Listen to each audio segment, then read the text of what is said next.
Guys, good morning. Yan, panibagong araw, panibagong vlog tayo ngayon.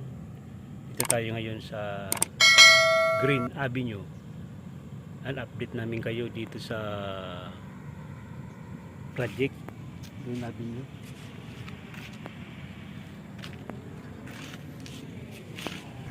Yung launch pad, yung malapit na rin siya matapos. Lagyan natin sa harapan ng video, mga kasangga. So guys, patag na yung lupa dito. Maganda na siya.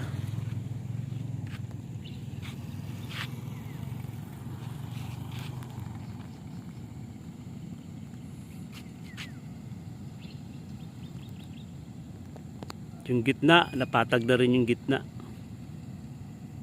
Dito sa launch pad na to, finishing na lang, saka tile, saka salamin na lang. Saka iba ay puploringan pa. Ready for sa flooring na to. Yan po ang ating update dito sa Green Avenue. Yun, buo na yung kanyang driveway ditong launch pad.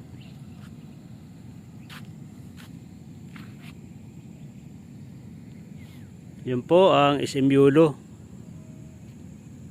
Mga 2 years pa to bago to matapos. Yung talagang finish na.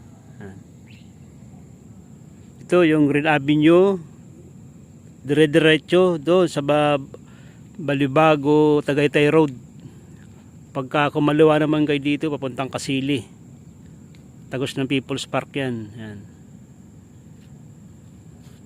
Maginhawa na, pagaling ka ng Tagaytay, pasok ka ng Green Avenue. Papasok dito ng Nubali.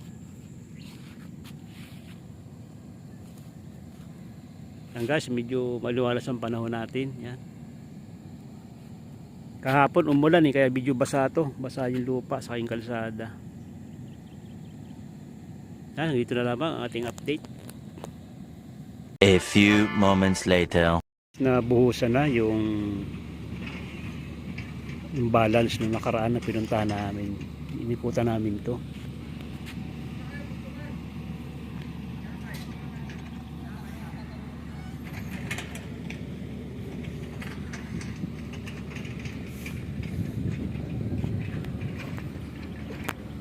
Yun na, kompleto na. Ito yung sa may driveway niya, ayun. Buhos na. Ito ay kahagabi binuhusan.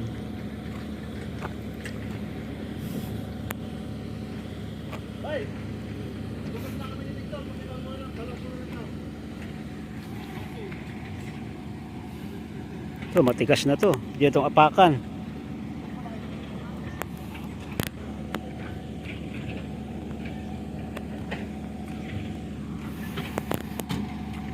Yun na, pwede na.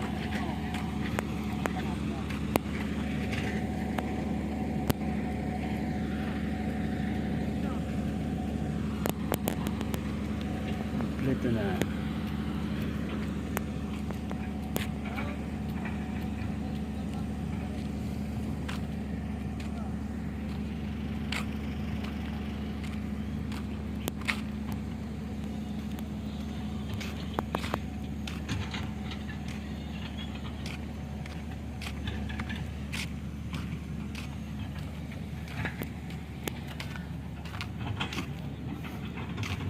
Guys, dito na naman ang ating update dito sa Green Avenue.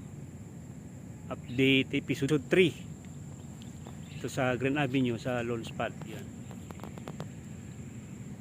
Kaya minamadali itong area na to, minamadali na. Yan, ganito na lamang. Bye bye sa ating mga subscriber, patuloy niyong suportahan, at yung mga manunood, please subscribe po sa ating video. Yan. Like and share po para may kalat po yung ating video at muling mabalik ang ating monetization dito sa YouTube. Ito po sa RBB TV channel. Bye bye mga kasangga.